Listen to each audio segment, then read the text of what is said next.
Colin Gates, welcome to Acquiring Minds. Thank you. Nice to be here. Colin, in our pre-call, you made a great case for how remarkable an opportunity SBA financed entrepreneurship through acquisition is.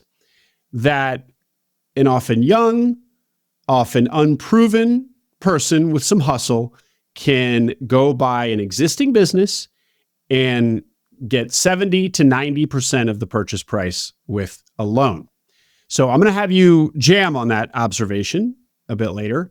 But first, let's get some background on you, please.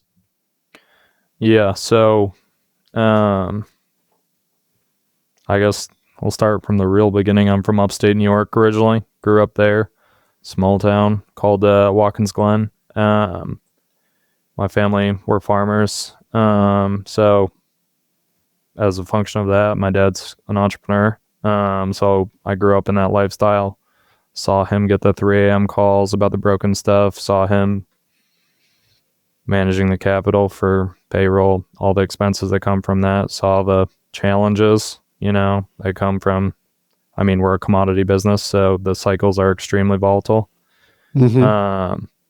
But yeah, so I always loved that. I always worked on the farm. Knew it was not necessarily that I knew I always loved farming. I wanted to do that, but it's just not a viable path for anyone to start their own business. So and that was never lost on me. It was, so naturally went to college from there. Studied agriculture at first, and then during my sophomore year, I switched over to finance. Just saw that, that was the best place to learn about business and simultaneously acquire capital to actually run one or acquire one someday. So you already knew you were going to buy a business halfway through undergrad. I've always known I wanted to own a business. I always knew that that's always what I was into. I've always been fiercely competitive. Like, I was the kid that cried if I lost board games and threw an absolute temper tantrum. You know what I mean? I always loved, like... You don't seem like it, Colin. I got to say, you seem pretty chill. Yeah, it takes a lot to, like, move me now, but it still happens occasionally. You know what I mean? Yeah, the competition's always been just like that. That's why a big part of, actually, I think I love business so much, like, and owning business. It's like, I can't stand to lose. Like, I love, like, winning, and the only way to, like, get that fire in the real world is through owning your own business. Like, I played basketball, it's just, a small town, right? But, like, I was just always crazily competitive about that. But, like, my basketball career was limited. I'm not very tall. And obviously... And Colin, why buy a business rather than start one, especially in undergrad, where people that age are going to really much more focused on, new ideas, and that's really when people kind of think about starting a business, and they're not going to be as exposed to buying a business, really underexposed to buying businesses at that age. I'm not opposed to starting a business, like, and this will tie into the personal guarantee thing later, like my views on that, but I think it's a good option. I think it's a great option, but, like, if you have the capital, which luckily I was able to acquire that by, like, the time I bought a business 9 months ago or so, you're taking a shortcut, right? And, you're trading off your capital for that, but, you don't have to, this is a common thread on Twitter, 0 to 1 million is the hardest. There's no question that's the hardest. So you have to basically build the airplane while you're flying it. You have to find contracts, or you have to find work while also finding employees, while also doing the work yourself, while also doing you're wearing every single hat. There's no way around it. And I'm not the guy that is, like, going to be like, the only way to buy a business is if you're working on the business, not in the business.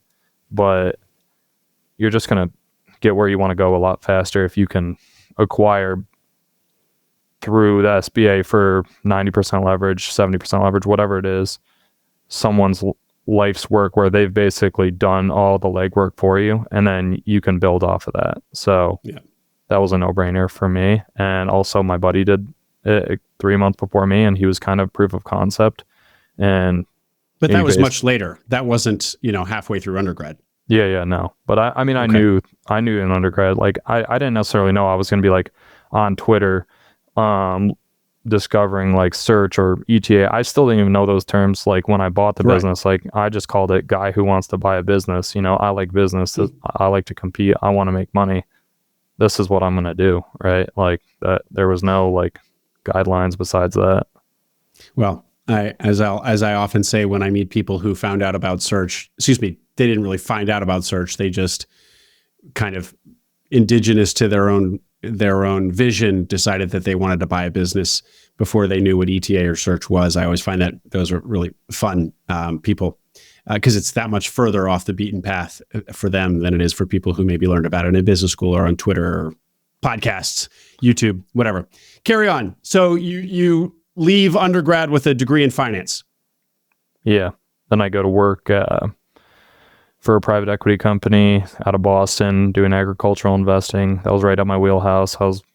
Grew up in agriculture, so knew about it, and it was just a natural fit for me. But, you know, I never enjoyed that. I knew I never enjoyed it from the first day I started. I'm not a guy that likes to sit in an office and play with Excel all day. But I mean, I was capable of doing it, you know, and it was the highest value use of my time in terms of acquiring the capital. You need to start like, I mean, I've always been like, this is the benefit of growing up, like with your dad being an entrepreneur, is like, I knew the amount of money it takes. Like, even if you had 20 grand saved up, 100 grand saved up, like that's like pocket change in terms of like the working capital you need to run any business pretty much, unless they have great cash flow terms. So like I knew I needed to get a base set up, you know. I ran cattle in like high school and stuff. That was like, I'd been making money. I ran a firewood business, you know, like, but I knew those things weren't like viable long-term paths, you know, to running a business. But I knew everything I was doing. I'm not like a compulsive saver now, or like trying to like skip coffee to like fund my like bank account. But like back then, before I acquired a business, you know, and had good discretionary income, everything I was doing was to try and boost my savings, boost my net worth, you know, because I knew I needed and to be at clear, some point. it was to build enough cash to buy a business, or for that deposit that you were going to need, or because this thing about you perceived in small business you were going to need just working capital to just have some liquidity at all times. Me and my buddy talk about this too. You don't understand working capital until you run a business. Like if you've just done an Excel model, like you cannot understand like all these models, even if it's a monthly model, you cannot understand that you can be extremely profitable and have like $200 in the bank with 250,000 of AR and just crushed it. You know what I mean? But like, no, none of what I did was like, I just had a goal. Like I knew I wanted to own a business, and it's pretty much common sense. You need a lot of capital to do that, you know? So everything I did was, I never even focused on buying the business. Like I knew I just needed cash to get there. You know what I mean? So keep going then with how you accumulated more, because you did have a bit of a windfall that finally got you there. I shouldn't say finally, you were still very young, but carry on. I had a windfall, but like, I mean, I'd always worked. Like that was a huge benefit too of growing up. Like I'll never like deny it. Like I had huge advantages from my family. Like I was able to work from the day I was pretty much born. You know what I mean? And like my parents were willing to compensate for me. It wasn't unpaid family labor, you know? So, but again, I wasn't making anything crazy, but like if I wanted to go put 60 hours in a week at $18 an hour when I was 15, like that was available to me. So, you know, I came out of high school and I had savings, like I don't know, maybe 50 to 100 grand or something like that, like, which is not an insignificant sum for a young kid, but no, the richest 18-year-old ever, other than celebrities. Yeah. I mean, I was doing pretty good. No. I mean, I worked a lot. Like I worked. And I don't mean to keep acting like this money fell into your pocket. You sounds like you're every dollar. I mean, but it's available to everybody. If you want to get ahead, you can. Like I'll never like that. That's there. But yeah, then I went to college. Like I paid for half my tuition. Like that kind of dented my capital a fairly significant amount. Obviously, you know, worked in the summers, worked during the years, but I left college not to, I mean, I had some debt from that, but I was also able to like maintain liquidity. I borrowed instead of using all my cash to like fund my education, but I wasn't too significantly impacted. Like I said, I paid for half. But anyway, I mean, I graduated. I was probably down to like I don't know, 40, 50K, whatever, like pretty insignificant in the grand scheme of things. And then, you know, COVID, like my first job, like it was a high paying job. I was around 100K. That's pretty good at the time for a recent grad, you know what I mean? And then COVID basically hits because I graduated in 2019. So I only worked in office for 6-8 months or something like that. And then COVID hits. I'm getting paid the same amount pretty much, but I move home, you know, so your biggest expense when you move to these cities for these jobs is rent. So I'm basically just start hoarding all of that on top of what I was saving. So I was able to start saving like, I don't know, 50s, like pretty much all of that. Cause like that's also COVID. You can't do anything, right? So there's nothing to spend your money on. So I got pretty quickly back up to like within a year or two, 100, 150. And then like I worked for 4 years out of college. So I was pretty much of my own cash, like, I don't know, 100, 200. And I was investing that like, so I was back home. So I was still doing like raising cattle at my farm, working my farm, you know, on the side, you know, so I probably had a net worth around, I don't know, 100, 200, something like that. It's rough numbers. But then, you know, me and my family get in an argument about like, I don't know, me not being the best with the COVID precautions. So I end up moving down to Florida where my buddy's at, you know. How perfect for a guy who doesn't like his COVID precautions. He moves to red Florida, of course. Yeah, exactly. And I mean, I always me and my dad are really good friends. We disagreed on that, but like we never stopped talking. Like I talk to him every day, pretty much. I still talk to him every day. But my buddy was in Naples, which is like the reddest of red of Florida. So it was wide open. And you know, I've got some money and I'm like, well, I'm going to use it. So I bought a place down there and I thought it was a good investment. Like I thought it was like, okay. And you know, 9 months later, like I actually went back to my farm during the summer because Florida's not that much fun during the summer. And then I come back down like the following winter. I'm still working remote, like still COVID time, you know, and I was I'd been promoted to an associate and stuff, so I was making good money, still saving a good amount of money, you know. And this realtor who like lived in my building told me, he's like, oh yeah, you could probably get like 400 plus for this condo. I bought it for 220 9 months ago. And I'm like, good enough for me. And like so I was like, yeah, market it. I had an offer that day over ask, so sold it for like 420 or something, so 200K profit in 9 months. In 9 months. Yeah. That was the aforementioned windfall. Yeah, that's that the one windfall. you don't deserve as much credit for, but still, I mean, you bought the condo, so yeah. I mean, no, I don't deserve it credit, right? Like, I mean, I believe in Naples, but like anybody, like doubling real estate in 9 months, like that's not standard, right? And I mean, there's people that do it. But yeah, so I mean, after that, like, I mean, you can do the math on my liquidity, like it was higher. So like, but yeah, so after that, I mean, tell us what you think your net worth was going into your search, because that'll be something that the audience can compare their own net worth to. And even if yours is going to be higher, which it is, still like, an anchor. Probably like 400K. 400K in cash after taxes, after your. It wasn't in cash. In 9 months, you would have been taxed income tax on that real estate those profits, not capital gains. Yeah, but then I was able to buy this business, so like and I was able to use the depreciation from that, and I'd had some like some stock losses, like maybe 40-50K of stock losses. Like I didn't just let that cash sit. I've never been able to let cash sit, so I'd had like 40-50K of like stock losses, so I was able to shield a good amount of it, you know what I mean? Okay. And I still had the farm business, and that's fairly tax protected income, so I was able to, like, I don't know, buy some depreciating assets pretty good, and shield myself from that. But I had to pay taxes. I had to pay like 40K of taxes or something like that, I think it was. But still, I mean, I was still working, saving money. I worked in private equity, right? You know what I mean? Like, it's not a low paying job for the most part. So this whole time, from going back up to upstate New York to your family's home, the farm, then down to Naples, the entire time you're maintaining your W-2 in private equity. Okay. Yeah. Then what? You sell the condo? Yeah. Then I met a girl in Michigan. So I'd sold the condo. I was heading back home, you know, and I started dating her. I kind of was dating her. I was kind of traveling back and forth between there and Michigan. And Yeah, and then we moved in together. I bought a place in Michigan. I'm probably glazing over some of the details, but that's kind of how it worked at a high level. And Mm-hmm. I was still working at the private equity shop, hating my life. I didn't enjoy private equity at all. I did it exclusively for the money. And it happened to be in agriculture, which helped, but still I didn't enjoy it. And my buddy throughout this period had kind of had a falling out with his family. He was working on he was part of a big dairy up in Michigan.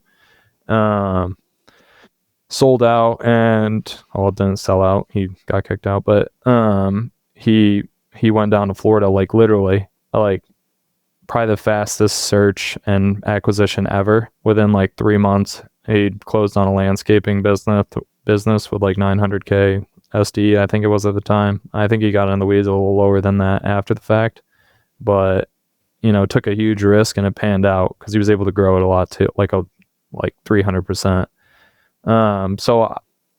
Well, to date, he's grown at 300%. At the time, he'd grown it, but not anything to that extent.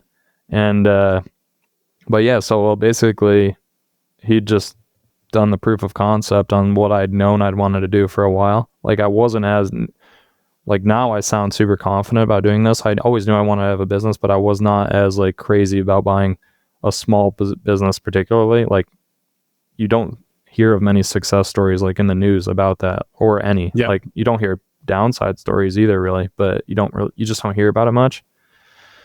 You clearly hadn't discovered acquiring minds yet. Acquiring minds didn't even exist. But No, I didn't. Now the stories are plentiful if you go looking for them. What year is this now? 2021? Yeah, 2021, 2022, probably.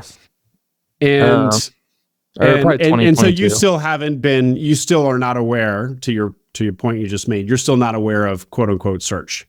You just know that you've had this vision for yourself in the back of your mind forever, and that here this buddy goes off and does it super quick and crushes it.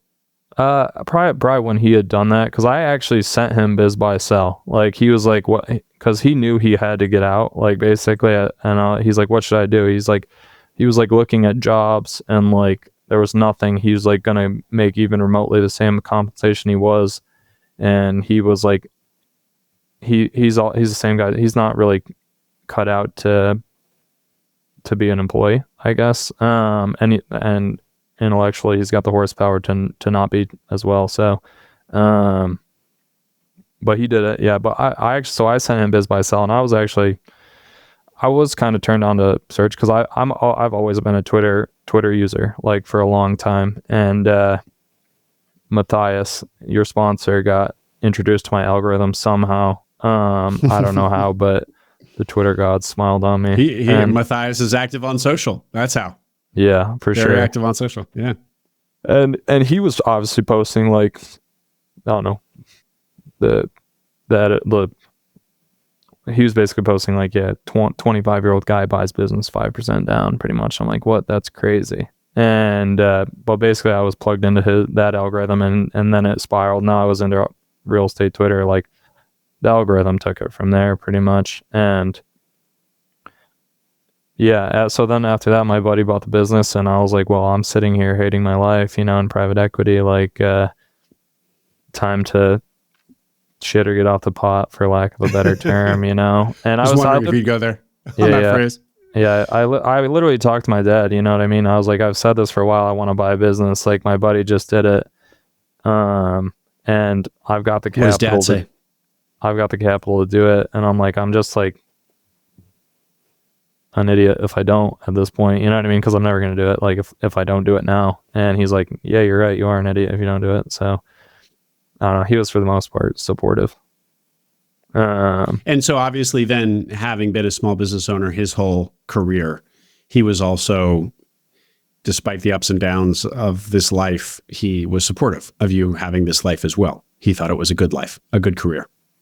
Yeah, I mean, he's reaped the benefits. I mean, he's not like Bill Gates. My last name's Gates, so I'm alluding to that, but he's done well, right? And he works a lot, right? Like, that's not, like, we all know that. And I mean, now the big thing is like work-life balance, like, in search, and like, I don't know. That never bothered me. Like, Yeah. I never particularly cared about having a job, not having a job, it was always just do it. And like, you can build the life you want. You can't build the life you want through W-2, but not as easily. Right. Yep.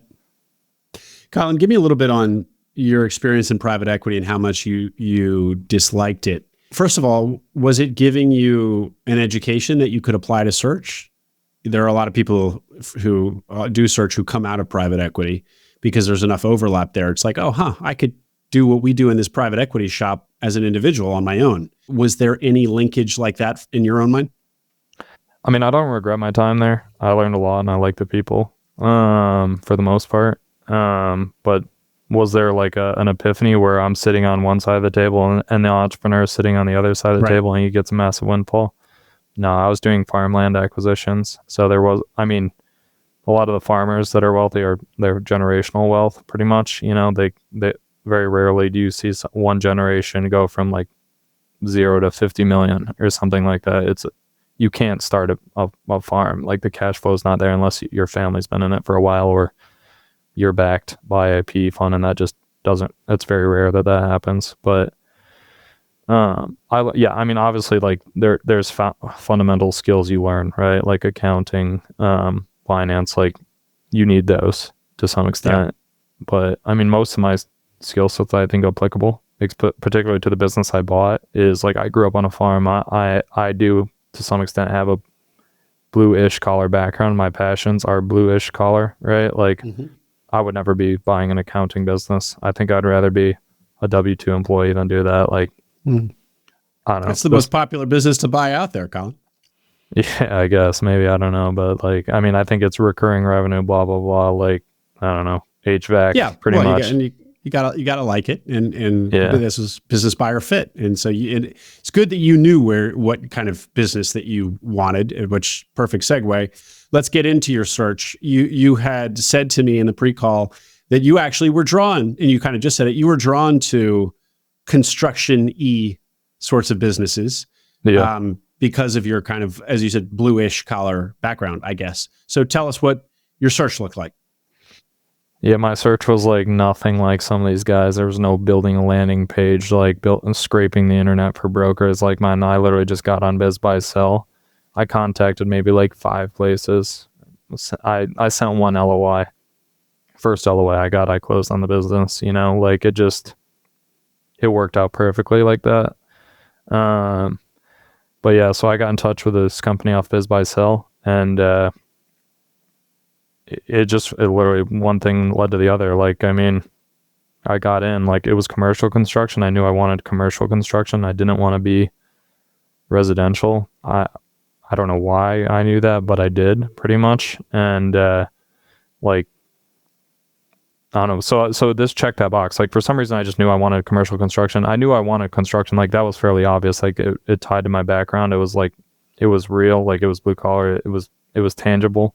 I did not want to do anything that was like not like that, basically. What about, you seem like a pretty strategic guy, Colin. What about the obvious reason not to do construction, which is that it is the epitome of project revenue and cyclical revenue, cyclical project revenue, which can be an unhappy Venn diagram there. So address that. Yeah, I mean, it's not recurring, but I mean, the sun rising every day is pretty recurring, and UV damage on the side of buildings is recurring and constant, like siding decay is recurring and constant, like, I don't know, even recurring revenue, I think it's BS for the most part. Like, I mean, it's nice, but like your revenue can take a hit even if it's recurring. Like, yeah, if you've got a contract, that helps, but if somebody doesn't like your service and doesn't want to pay you, they can get out of that, and sure. What about any concern about the cyclicality of it? Meaning when the economy is going well, construction is hot, and then construction is the first thing to get hurt when an economy starts going south. No, I don't have analysis paralysis on really anything. Mm-hmm. Like, I mean, there's a lot of people that are successful in every single business. Like it comes down to you pretty much. Like, yep. I mean, am I going to go buy a horse and buggy manufacturer? No, probably not. But for the most part, like, you just have to, like, I'm not a spendaholic, right? You know, like, I know there's going to be a downturn at some point. I'm not trying to predict a recession or anything. That's not my business. You know, like, what do I just live within my means. Like, I go out and I try and sell as many jobs as possible. And but I did think about it, I guess, not to contradict myself. The painting is like asset light for the most part. Like, I'm holding a huge SBA note. You know what I mean? But you're not, like, it's not CapEx heavy. That CapEx never really scared me. I grew up on a farm. Like, a chopper is $800,000 new. You know what I mean? So again, this looked like a dream compared to that. Like, but project-based revenue, I mean, everything's a project to some extent, right? Like, I don't. Well, Colin, and so tell us more about the business. Tell us some numbers and exactly what it did, please. Yeah, so they top line was 1.8 to 2 million before I bought it. SDE was 300 to 400. Right, those are round numbers. Yeah, we're a commercial painting company. We specialize in HOAs. For the most part, that's probably 90% of our revenue, but we can do pretty much anything. We could do residential. Well, we don't do sandblasting or anything like that. So, well, for the most part, we can paint 90% of things that are being painted. But yeah, so our specialty is HOAs, which that's actually, in terms of painting, that's the most non-cyclical you can get, because those HOA dues come every month, and the property managers, they don't want to deviate from the plan, because when you deviate from the plan, like, you're communicating to so many people, and long story short is, like, you want to keep the boat moving forward in HOA planning. So but yeah, I mean, there'll be an impact. What was the purchase price? And well, actually, first, how old was the business and how many employees? The business was like 30 years old, roughly. Great. Probably like 8-10 employees, and then they subcontracted full time to 2 or 3 other companies. So if everything was W-2, the amount of work they're doing would probably be like 20 employees. But I mean, the subs were kind of like a shock absorber for demand, essentially. I'm trying to get rid of them. I don't like subcontracting, like, that you have no quality over control over quality. And I would just prefer to build a team. But yeah, so, well, the seasonality, which we'll get to. And then what was the purchase price? Yeah, the purchase price was like 1.05 million. I did 5% down, 5% seller finance, or 10% seller financed. So I did the full standby. So I think I put in like 64,000 was my down payment. It was like nothing crazy at all. I'm a liquidity hoarder. And that left you really liquid, you personally. Not really. Like, I was liquid. I maybe had like 150,000 or so of remaining liquidity, like, which is like, it is liquid, but like, and this business could consume that easily in working capital. You know, if you float, it depends how fast you want to grow, right? Like, I mean, this year, like, we're moving like a speeding bullet through our work pretty much, you know, but to do that, I hired like 8 people, you know, so my payroll went from $8,000 a week to like 20+ grand a week, you know? So, and if I'm floating 4 $50,000 jobs at a time, you know, I'm on net 30, which is fairly quick. But, you know, if the job takes 3 weeks and then you're still out 30 days, you're like 45 to 60 days, depending. So, I mean, 150 grand, like, it gets burned quick, even if you're profitable, right? But, okay. But yeah, so I don't know. So, I mean, they were 300 to 400K roughly was their SDE. And they were pretty solid. They were actually fairly tight. There was actually a lot of upside into that, but, like, for example, an administrative assistant that was getting 50K, with no computer, right? Like, so she was out the same week I took over pretty much. So that boosted margins, but we talked about the valuation a little bit. Like, I undervalued the seller's time. Like, that was a huge mistake on my part, probably, but we also undervalued, meaning underestimated how many hours a week they were there. Yeah. Or how productive they were every hour and more productive than you could be as a new owner? No, both? I think I'm more productive than they are. Like, Okay. through my use of technology, which, I mean, I'm not a genius with technology. I'm Use it. open-minded to it. Yeah. So, Yeah.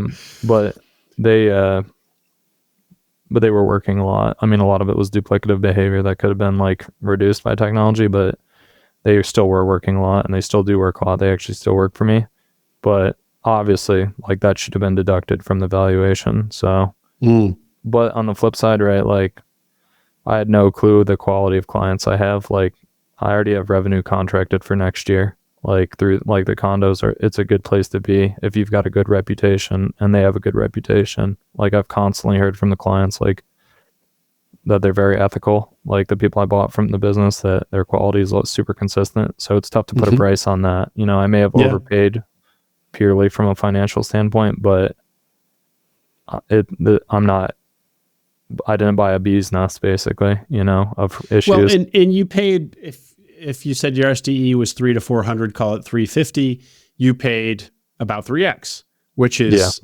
already, you know, it's not like you paid a ridiculous multiple. You paid actually a pretty conservative multiple, maybe, and maybe you should have paid even a little bit less, but it's not like the ticket price seems unreasonable. It wasn't unreasonable, but and tell us more about the value of the business. You were just starting to, the quality of the reputation, these contracts. And so maybe, have you said everything there is to say there, or was there more? I mean, they're not technically contracts, like, they're not multi-year, right? But like, I have a shoe in, you know what I mean? And I'm not getting bid on every job, right? Like that. In construction, you can't make money in construction if you're getting bid down to zero by general contractors. Like, I'm not saying there's not money in general contractor work at all, but like, the obvious game is to reduce your margin, right? Not theirs. Like, you're splitting it. You're splitting the margin with them at best case, you know? Whereas when you go direct to the consumer, whether that's through residential or to property managers, you're getting all that margin, you know, and we target 40 to 50% gross margins, you know, so it's pretty healthy as long as you're diluting your overhead effectively. Whereas if you're going through GC, I don't think I could generate much more than a 20% gross margin. And that doesn't, after overhead's considered, that doesn't leave much meat on the bone, really, for me. So, I mean, looking at that, a $3 to $4 million paint company is probably the same as an $8 to $10 million paint company, as long as if you're working directly for the customer versus working through general contractors. So, Great. The benefit of general contractors is there's a lot of work there. So if you're trying to grow your company, which is actually kind of what I'm doing, like, you need a certain amount of throughput to justify your overhead and keep your people busy. So sometimes as filler work, that could potentially be a good option to have. I haven't done it yet, but it's something I'd consider, even though the margins are not attractive. What about your crew, the painters themselves? You had said there was value there. Yeah. Say more. Yeah, I mean, painters are known throughout the blue collar world as like unique characters, I guess. Like, I will say, Colin, just, I don't doubt that, but I feel like John Wilson, who was telling us about roofing companies, said that about roofers. Roofers are a step Matt above. Pohl, who hasn't aired yet, was saying the same about his welders. So I feel like, you know, maybe every trade has its reputation. Go ahead. I'd probably give the roofers credit. Like, there's some character. There's a lot of interesting people in that trade. Okay. But yeah, I mean, it's blue collar, right? We got it on my family's farm too. You know, you get some characters, right? But but like skill. So what are painters known for? What would you say more about this quote unquote characters? Just heavy drinking, prima donnas. Like, I don't know, their skills. Like, anybody can paint, but like, can anyone, like, people that can paint well and kind of do everything, they're in short supply. You know, like, you can't just, like, that's why, like, that's probably the biggest challenge to growth, right? Like, I mean, you might be able to go sell 10 million of work, but you need some, like, skilled applicators of, like, the coating. Like, you know what I mean? Like, it can go south in a hurry if you have people that don't know what they're doing, like, out there, you know, through complaints, that could overwhelm you, through like product failure.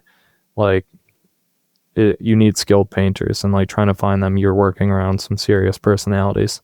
But I got a few guys that like had personalities that are really like solid guys. Some of them are prima donnas, but again, they're good. And then some were let go and replaced. So I don't know. I never found that too much of a challenge, to be honest. Like I expected that. I didn't expect to come in and then be happy that a 27-year-old guy with no painting experience was going to be their boss. But I worked with them for a little bit before I took over.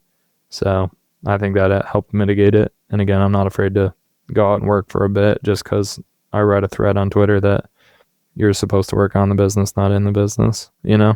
Say more about that. What do you mean you went out and worked some, or you're not scared to go out and work some? Like a week. What did you do exactly? Like a month before close, I just worked in the business. Like I worked as a painter. Like they didn't tell them anything. I just went there every day, moved ladders, painted, you know, bought a brush, just did what we did pretty much. Really? Yeah. Even after, I still worked a little bit just to keep things smooth with the guys, make sure they were happy. Make sure they were productive. And your idea for doing this a month before it closed was what? To meet them, or to learn what exactly? I could guess 3 or 4 reasons you do it. Just learn the business, you know, like I think, you know, see what's efficient, what's not efficient, see how they would like try and pull the wool over my eyes, because they'll do that if they can, you know what I mean? Should this take 2 hours or should this take 10 hours? You know, you got to have an idea of that. And like, if you're buying a big enough business, like, yeah, the GM could probably do that, but this wasn't a big enough business. So I just thought that was really valuable. And I'd already actually quit my job because I had anticipated closing, and closing was delayed. So I was like, yeah, I'm going to come out and work. Otherwise, like, we're going to terminate the agreement, you know? So I negotiated. And how did the guys feel when they realized that their new boss had been in their midst?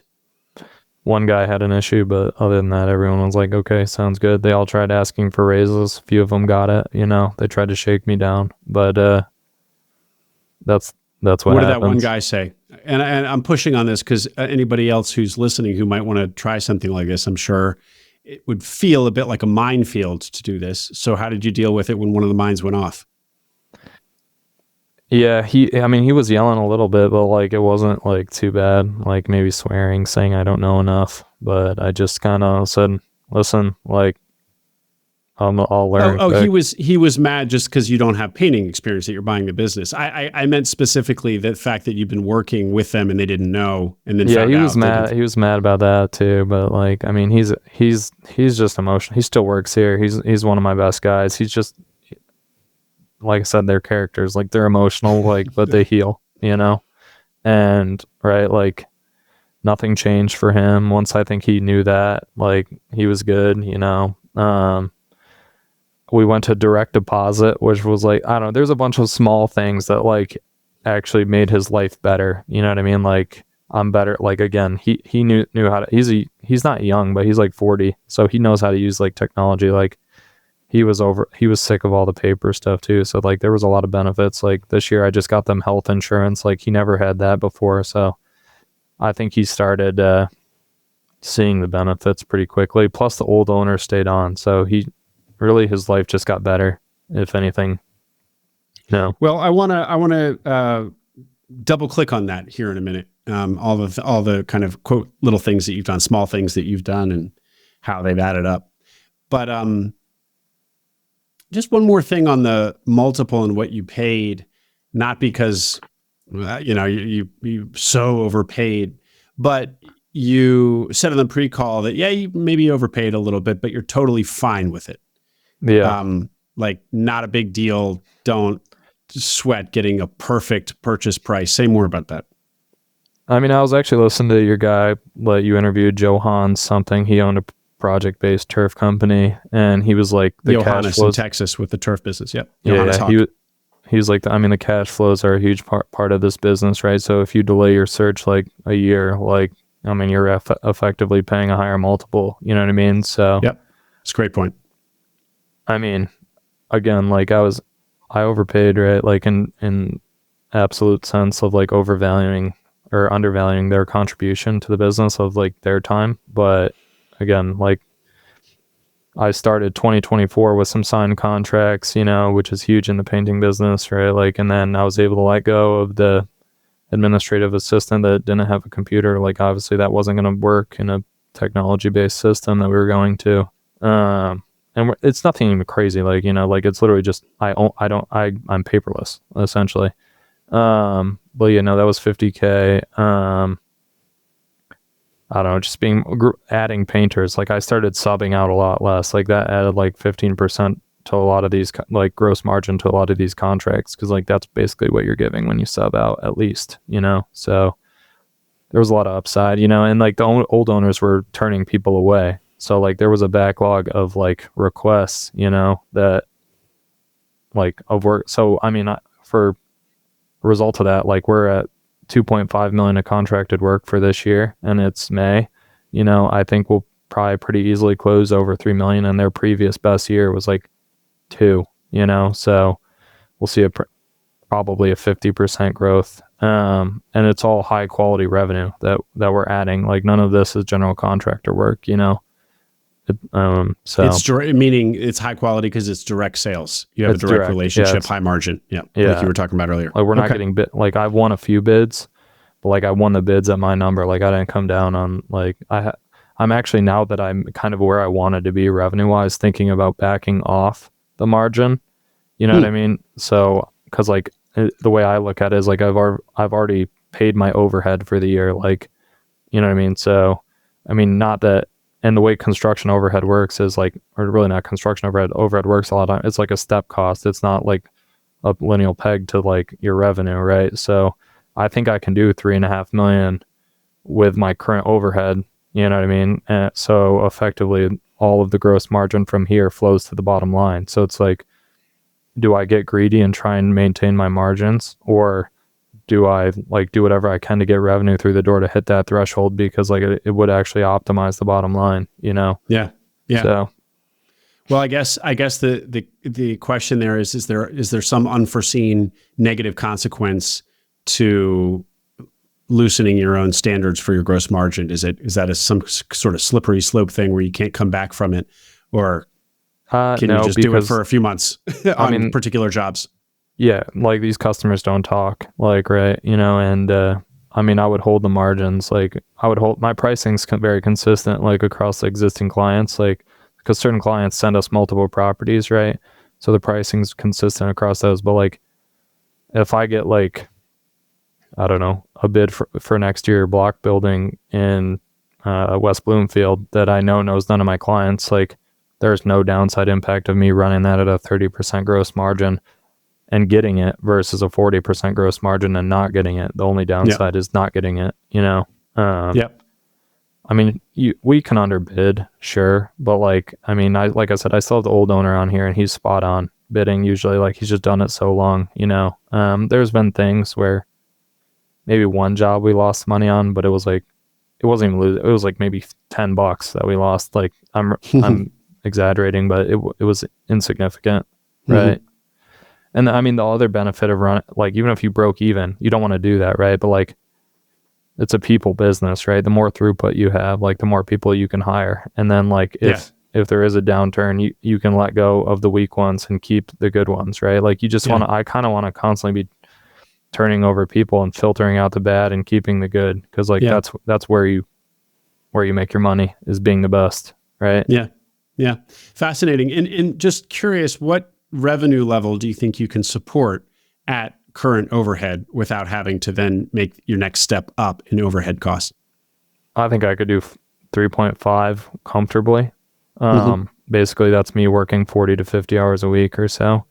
I like to work, right? So it's not a problem, right? Like I could probably do it with less. I actually just hired a project manager and a general manager this year. Like, so the general manager like oversees these are all US based. It's not Filipino or outsourced, but like, so that and a project manager, basically it was 200K roughly of overhead. So I'm like, given the gross margins, I need to sell 500 to 600 work, which is basically what I did. So, I mean, you add in the overhead of like, the added debt. so for me to make the same SDE as like the previous sellers, I really need to do a little over 3 probably. Mm-hmm. And that would make it worth my time. I think that would be a desirable outcome, but, Yeah. and I think it's very achievable. Like I said, I'm at 2.5, 2.6 roughly, depending, how you look at it kind of, but, so I've only got 400K to sell, roughly 500K to sell before I hit that. And then after that, it's upside. But I think I could do up to 3.5 million roughly without the wheels coming off.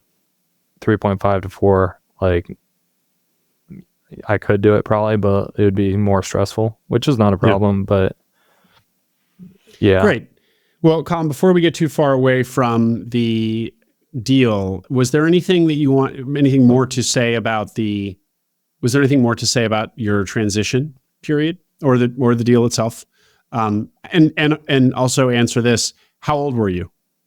I was 26 when I closed. But the transition, I don't know, to me, like a lot of this stuff is so standard, right? Like I don't think you have to be smart to do a lot of this. Like so much of the stuff is just common sense and maybe it's not, but like for me, like I just worked a lot in the field. Like I didn't have like the field expertise. Like I wanted to know it. So I did it, and now I haven't been in the field like maybe 10% of what I was last year, just because like I feel like I understand it. Like now I kind of am trying to work more on the business. Like I've hired the people, like I know what they should be doing. I know what their responsibility is. Like I just feel like I have a good baseline of fundamentals for the business, so that's how I got that during the transition. Like I still had the sellers, like, to smooth things over with existing clients. Like if there was an issue, right? Like I was working a lot because I wanted to work. I wanted to learn the business. And now I feel like I have a good foundation for growth.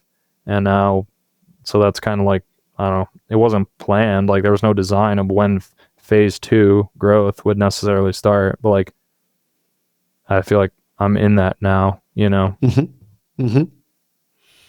And so to be clear, the two big advantages there were your 1 month working in the business before you even closed on it, actually being a technician, a painter out in the field.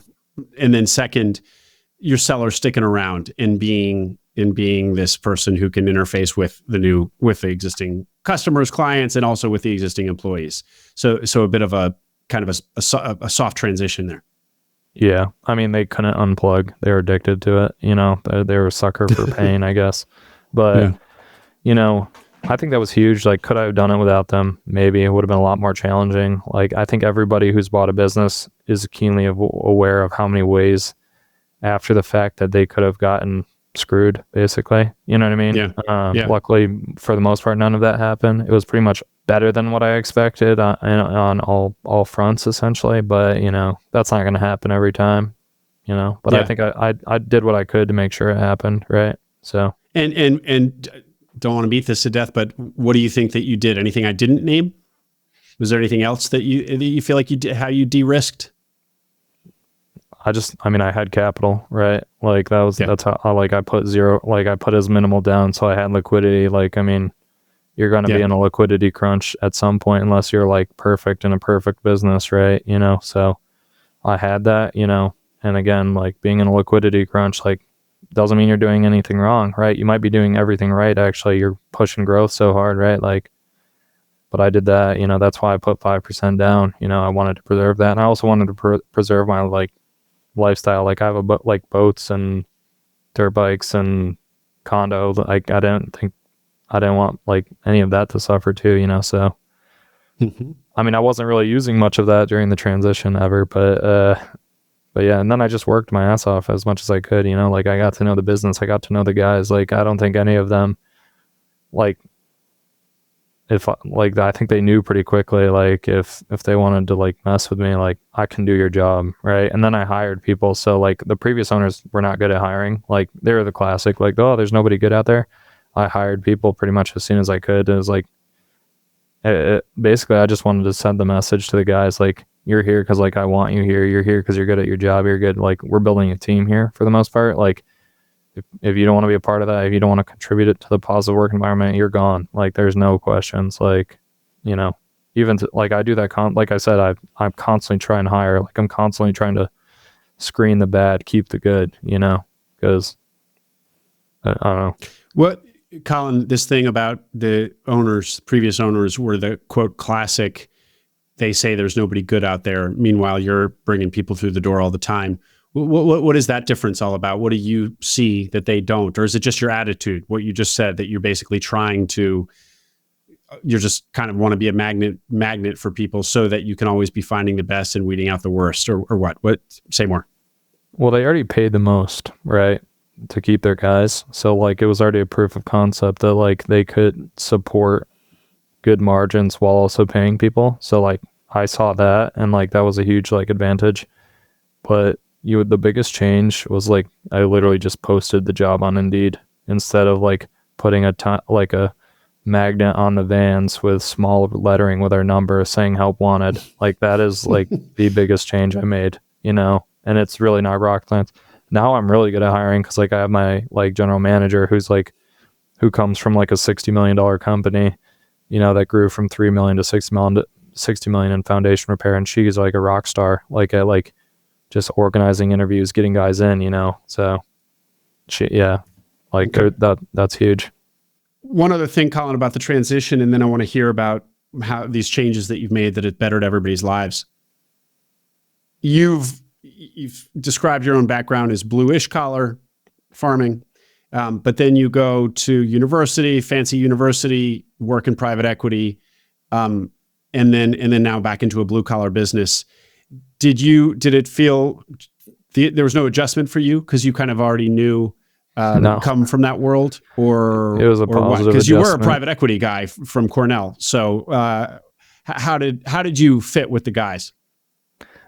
I fit pretty good. Like I'm not like it's doing everything I can not to be swearing right now on this podcast. Like that's just how I talk, right? Like that's how I'm raised, right? You know what I mean? Like I don't know, like I like all the fancy stuff. Like I've eaten my fair share of like nice dinners, you know what I mean? Like I'm over that. Like really all I care about now is my lifestyle. Like I like being outside. Like I'm not like, I think the guys know, like I'm not here trying to like triple EBITDA so I can flip this to somebody, you know what I mean? Like I'm literally just here because like I don't need to be here, right? Like, you know what I mean? Like I could be making fine money and I have capital, right? To a minimal amount in the grand scheme of things, but like good for 27-year-olds, right? So I think they kind of know that I'm not here just to like collect a paycheck. Like I think that they see I'm investing in the business and like that they can, I mean, obviously I don't think they've got like the accounting jargon to like label it as like, I'm not just looking to strip cash flow out of this business. Like I'm trying to grow it. Like I made that pretty clear. So do I think that, and couple that with the fact I like it, you know, couple that with the fact that, I don't know, like me painting, I enjoy painting. I don't get to paint at all. Like, because like I'm mostly doing like the BS work, like going and doing work orders or talking with clients. I'm not really doing that anymore, but I was last year when I started, you know, just chasing them around. So the transition wasn't hard for me with the guys. Maybe they don't like me. Maybe I'm completely oblivious, but I don't really care either. Okay. You gave everybody health insurance. Huge change. You said small things, but that would be a material difference in people's lives. Put in tech. What else? I mean, really, like, I mean, it wasn't broken for the most part. You know what I mean? It was just like literally technology being able to like that, like digital time clock, direct deposit. Like, I mean, that was what's kind of nice from the operational standpoint. Hired a general manager, like who's a rock star, like knows her stuff. And then I hired a project manager who literally started like 2 days ago.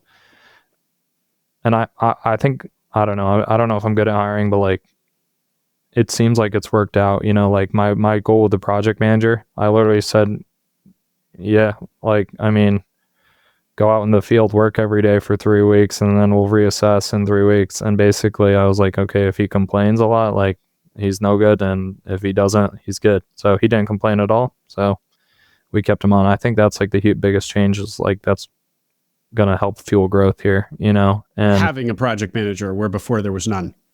Yeah. I mean, it was me and the old owner that was project managing, and then I was also the accountant and the book, or well, I outsource accounting, but like the little things that come from that and like doing everything that, and literally just telling my clients, like, I want more work, not don't send us more work. Pretty much we're already, but like they would tell people by right now, I was here last year. They were telling people we're filled up for the season, and whereas I'm still telling people, since I've got the guys, like I have like 8 more guys literally in-house W2, like I can jump to things. That's the beautiful thing about the commercial contracts too, is like you have some scheduling flexibility.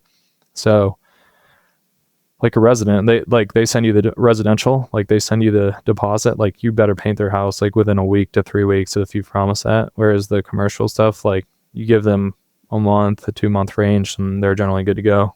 So basically I tell people if you've got something, like we'll jump to it, and I'll strip off some guys, whoever fit that job, and we'll go knock it out. So it's small things, but it makes a huge difference. Like the hiring, I think being a kid, if you can't hire, you're going to get screwed, because like your guys know when you can't hire, right? And when they know you can't hire, they're going to be getting a raise, right? Like, so they don't leave. So, I mean, I've dropped down. It's interesting. I haven't heard this, Colin, that this double benefit of being good at hiring. The obvious one is business. That's the constraint of so many trades businesses is finding the people, not actually the demand side. It's your own supply side.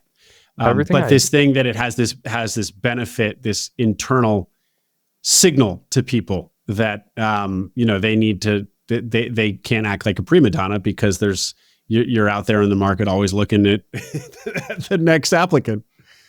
Everything I do is to like basically not necessarily have leverage, but like I want my goal is to get 2 of everything. I want 2 projects. I don't want any like basically one link that in the chain Points that if failure. It breaks, like I get screwed. Like even with clients, right? Like if I don't win this bid at the margin I want, like, okay, like, that's why I try and like my goal now is to focus 100% on sales. I feel like if I can crush sales and marketing and hiring, like that's really like I'm good to go, right? Like, because I don't want to be dependent on any clients, and I don't want to be dependent on any employees. And like, I don't know, one of the huge things operationally that I did is like I promoted a guy to foreman. And a lot of my guys are competitive, which is really good, because like I am, and like if you're not competitive, like it's just weird in my opinion. But like I'll put crews on the same job, since we run big jobs, right? Or big residential communities, so there's like homogenous buildings. So in terms of accountability, I put 2 crews of 4 crew of 4 guys on one building, a crew of 4 guys on another, and then sometimes I'll drop in a sub on another building, so they're all watching each other. You know what I mean? And it becomes a competition, right? And not just from speed, but quality too. You know what I mean? Because that's what matters to the client. Yeah, so I love doing that, and it's fun.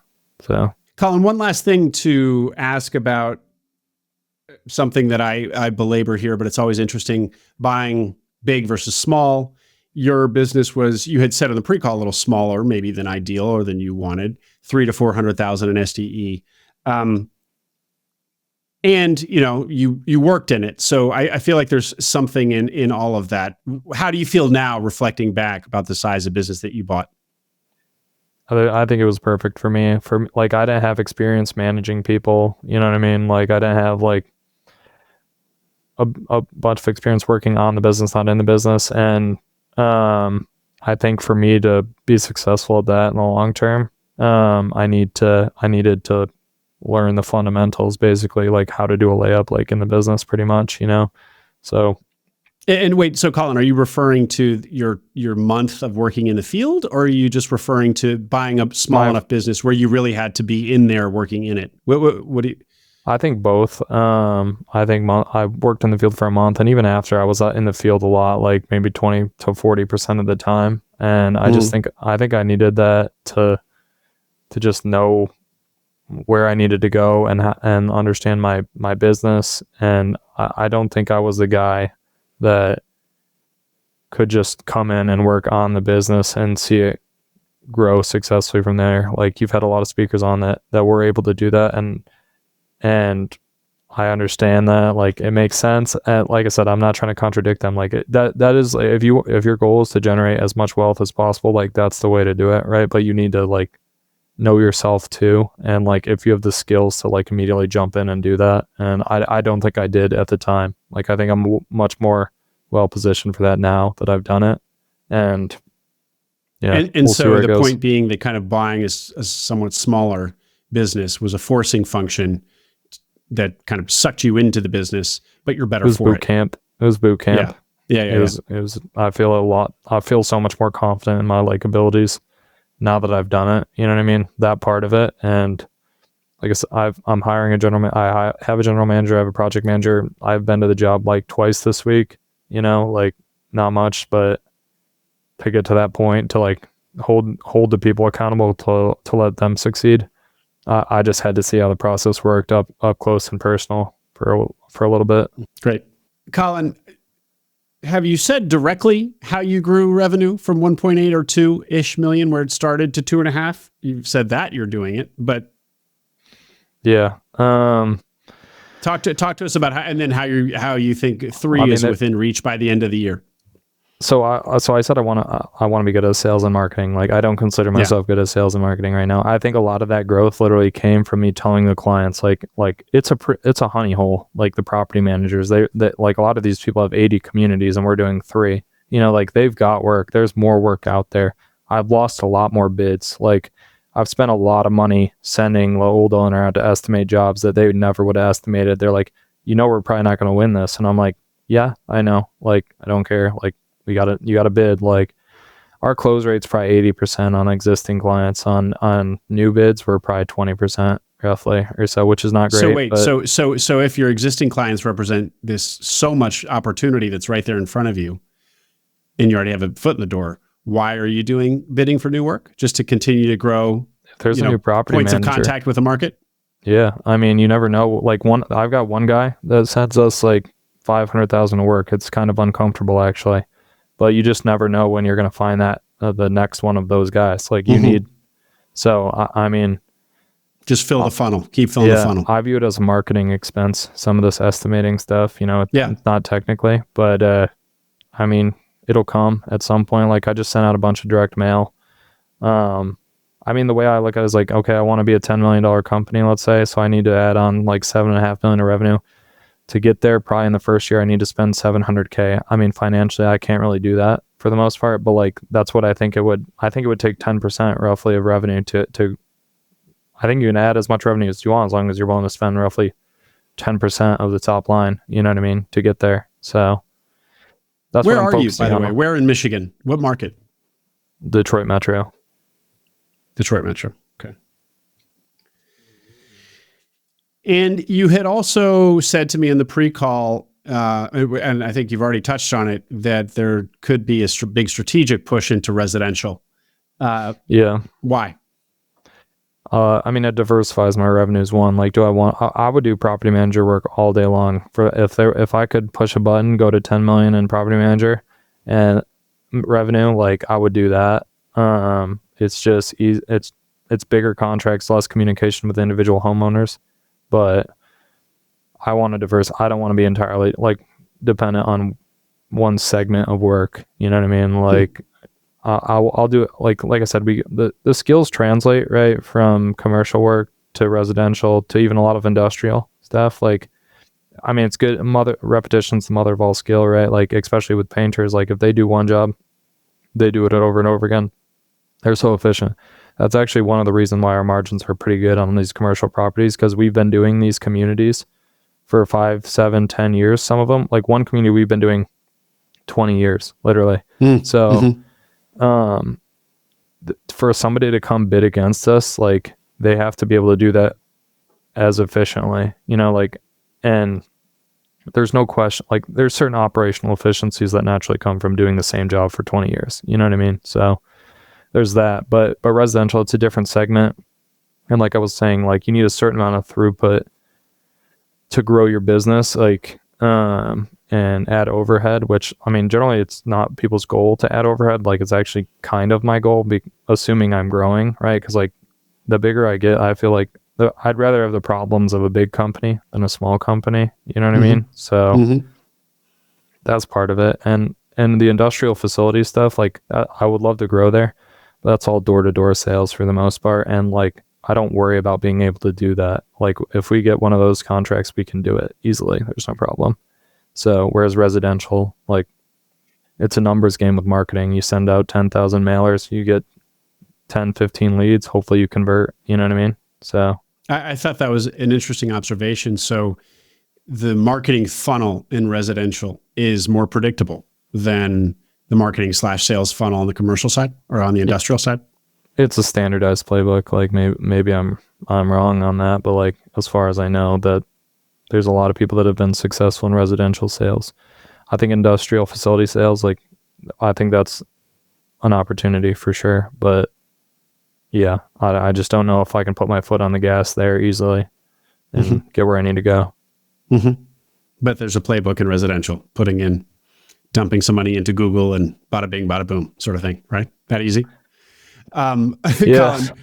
Colin, what year would you like to see yourself at 10 million in revenue? Next year.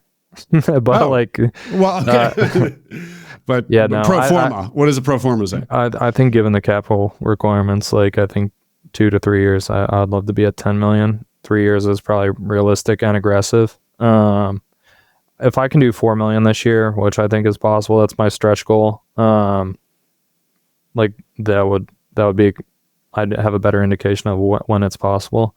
But like there's two $10 million paint companies in my market.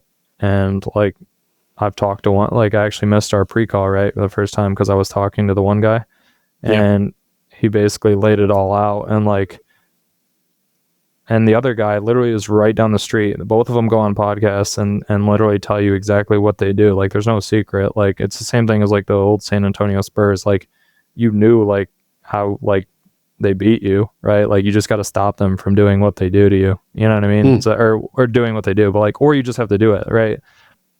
There's a playbook to become, I don't know. There's always a playbook. So. And Colin, the other thing, speaking of our pre-call that you had pointed to was that maybe your revenue growth has been so strong because you came in in the good season. So you were like a little bit conservative that, you know, that when we go into down season, your revenue, you know, that might correct all this growth that ostensibly has been the case this year. Mm-hmm. Are you not feeling that way anymore? That in fact that this growth will sustain for the entire year, regardless of season? Listen, I think it's like a personal accountability thing. Like, you know, like if I get my ass out there and sell all day, like I'll see results. I'm not worried about that. You know, you can make the change. Like you have personal agency, right? You know, I have no worries about like if I go work hard, if I make good decisions, like I'll be able to grow the revenue. You know, it's been done before. It's always a question of why shouldn't this be me, right? Okay. It's a good business, like, you know, like it's not a horse and buggy manufacturer. Like stuff needs to be painted, you know? Yeah. Yeah. Colin, let's circle back to what I had said at the very top about you stepping back and looking at this path and marveling at it for being the amazing opportunity that it is. And then this also plays into your thoughts on personal guarantees and people's aversion to them. Go ahead and I'm pulling up a soapbox and putting it at your feet to come stand on.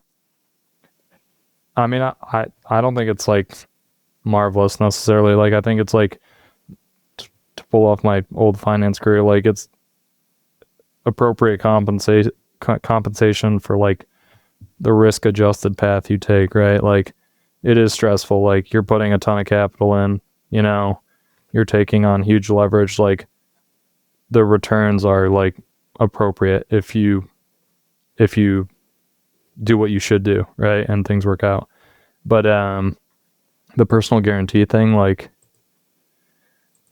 we talked about that. Like it's just crazy to me that people don't think that you should put a personal guarantee. It makes no sense. Like nobody considers like the other side of that trade, like at 5% leverage, like the person's taking 95% like leverage for you and you're not even willing to like pledge your $12,000 or whatever you have like as collateral for them to like repossess. It makes no sense. Like, this wouldn't be possible without that. Like, so I won't even take calls from people that say they won't take a personal guarantee. Like Matthias like recommends like a bunch of people speak with me like when they're like looking at businesses, and it's not something like if you're trying to get out of that, I just would recommend not doing this path. That's not to say like if the bank says here you can do this without taking a personal guarantee, like you shouldn't be like, okay, sounds good. But like for my business, it's like 100% goodwill.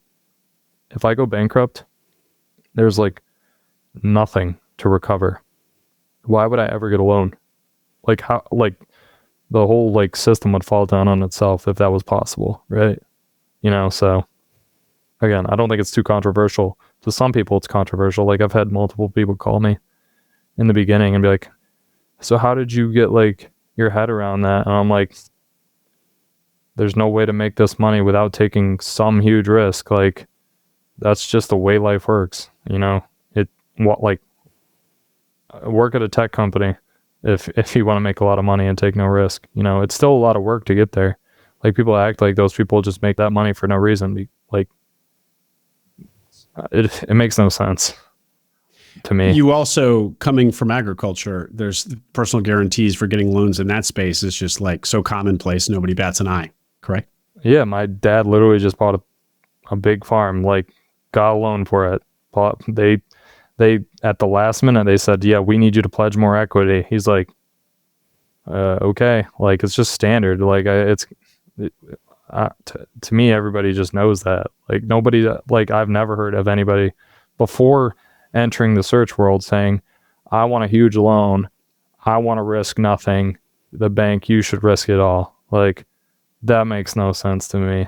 I mean, I'm not like a person like some people like don't like banks at all. Like, I mean, the banks are the greatest things ever. Like, I mean, the fact that they're willing to take a risk on you, like, yeah, they get paid, right? Like, I get it. Like, they're in business for a reason, but like, it wouldn't be possible without them. You know, like that's the real marvel. You know, the SBA is the marvel. You know, like You're right. I'm a big fan of America for that one. Great. We've mentioned his name a couple times now, Matthias. He is a sponsor, so full disclosure, everyone. But he's a loan broker as opposed to a lender, and it's not something that I've talked about a lot on the podcast, or guests haven't. Talk to us about the experience and the benefits of using a loan broker rather than going direct to banks on your own. Yeah, he's a beast. Like, I mean, there's just no way around it. He's just a workaholic, right? Like, and I haven't said anything about his services, but like, yeah, so it's a no-brainer why you would work with him, right? Like, one, you've got this guy that's hyper motivated financially too to get your deal across the line. It costs you nothing, you know, and you don't know what you don't know, right? Like nobody, unless you're Matthias, is an expert on like the SBA loan process, and most people that are getting loans have not been working as a closer for a SBA bank for a couple of years, you know what I mean? So there's just no downside. If you want to close fast, if you want to shop your rate, why would you not use him? It makes no sense. And to be clear, you know, there are a couple really big names, banks in the space. They do a great job of getting their name out there, and they have great people on staff, names that will be familiar to the audience here. Why not just pick up the phone and call such a person directly?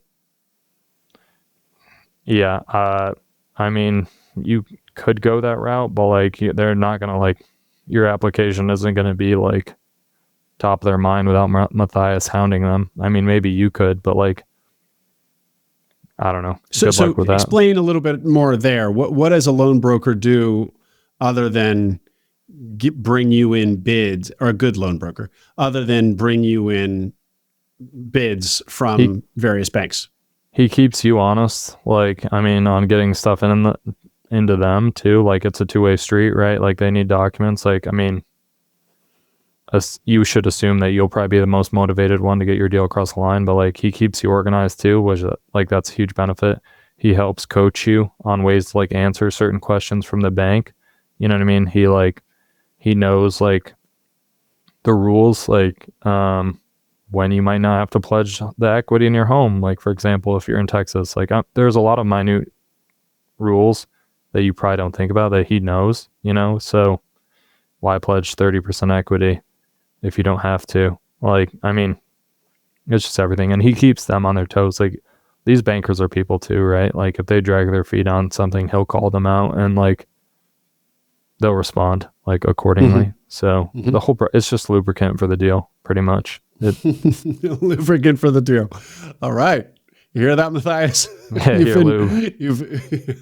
he's lube. All right. And then just one more time on working capital, where you said that you can understand it intellectually in a spreadsheet, but until you're in a business and responsible for it and see the way cash moves in and out and around, you don't really feel it. Is there anything more to say there? It's just such an important theme. We've done a webinar on it, but I feel like it deserves extra special attention precisely because of the point you made that while you can understand it intellectually, you don't really understand it until you get in there. So the more exposure the audience has to this, I think the better. So anything more to say on it? I mean, I'm just in it right now, right? Like, I mean, I've had to write like checks to the business this year. Like, I mean, it's money I already, just because like I wanted to grow faster than historically, right? Like, and I hired 8 people. Like, my payroll like doubled pretty much. You know what I mean? The couple that was starting more jobs, still keeping some of the subs going. Like, I mean, if your bank account goes down faster than you think, like, I mean, you think you've got enough, and then like, I mean, again, like you're still making money, right? Like, you feel like it's a mental thing too, right? Like you're technically making money accrual based, but like you're losing money in reality, like in terms of cash flow.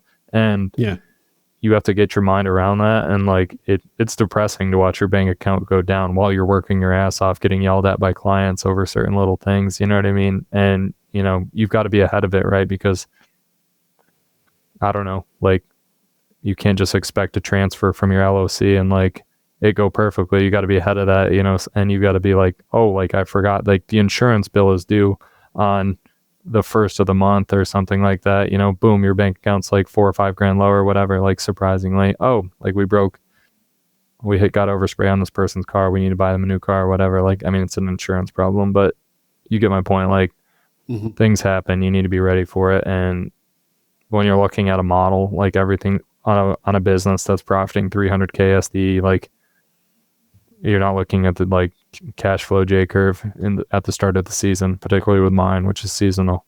I also, like another thing, like I stopped taking deposits for jobs, like so that hurt my working capital too. It's an extra step for invoicing, which is not like a big deal, but I also I don't want, like, I like being able to tell the clients, like, we haven't got any money. Like, I feel like for solving issues, like, just pay when you guys are happy with the job. It's like a messaging thing too, so. Wow. But it's been But you're really sticking your neck out to do that. That's just absorbing that much more risk in this world. Yeah. I mean, it probably cost me 40, 50K a month or it probably delays cash flow of 40, 50K right. a month, So at least, well, I mean, 25% of whatever 400K we're doing, so 100K, a month, so that you got to have. And so to be clear, to use your earlier word, that's a lubricant for sales. Yeah. And also, I guess, kind of strategic positioning. If you can be one of the highest quality shops in town, and oh, by the way, offer these incredibly favorable terms, no deposit, just kind of one more thing to make you differentiated in against your competitors. Yeah, I mean, most of these condos, like they're doing fine on money. Like they're not, like, they budget in advance for this stuff, so they've got the money. It's more so like, I mean, I just want to be the easiest person, like painter to deal with. Like, I don't want to be like, I've dealt with contractors before and they're like, oh, I need a deposit for this. Like, I know these guys are good for it for the most part. It's a bit different on like a residential thing, you know what I mean? Yeah. Or like where like a complete unknown new customer. Yeah, all my clients are for the most part existing, you know what I mean? Like I know they're good for it. Like the only hiccup I had last year, one condo didn't, but it was that client that sends me a ton of work. He's like, can you give them terms? I gave them terms. It was actually a big job. It was like 80 grand. Like that wasn't fun, but it was at the end of the year. So I was at the end of my cash collection cycle. So I had cash to like cover it for them. But I just like, I just try and make it as easy as possible. You know what I mean? Like I want them to like be able to know they can call me, and it's not going to be like them doing my job for me. Like, can you check this? Can you check this? Like, and you know, I just, when the job's done, it'll be, and you're happy with it, then you can pay. You know what I mean? Anything else, Colin, that we didn't get to in your story or in your takes? No, I think you've got a good biography of my life now. And then, all right. If people want to reach out, Colin, is there a medium of choice? Email, LinkedIn? yeah, probably just email. You said you're an old Twitter, OG Twitter. Yeah, but I'm the quasi lurker. I have a profile pic, but I don't post anything. So did you say what you like? LinkedIn? Email. Gates at MasterCraft Coatings. It's on the website. And so painting, it's a good industry. I haven't had, as you pointed out, John was on a few weeks ago, did painting, but I haven't for such a kind of ubiquitous or needed service. We all sit in four walls and need paint on those walls. Surprising it doesn't come up more often. But anyway, a good thing. You like it as an industry. Yeah, it's a good thing. Focus on HVAC and plumbing and electrical. Nobody needs, I'm not trying to sell, so there's no benefit for it to become popular. You know what I mean? There are reasons, like it's non-recurring, right? And it's project-based and lower skilled technicians and stuff, but I mean, cash flow, it's good, right? Like there's low CapEx, quick terms and stuff like that, but yeah, stay out of it, basically. All right, Colin Gates. Thanks very much for your time, sir. Cool. Thanks. I hope you enjoyed that interview. Make sure you subscribe to the Acquiring Minds channel below. We are now publishing twice a week, so tons of new interviews and stories to come. Stories that will help you along your own path to acquiring a business.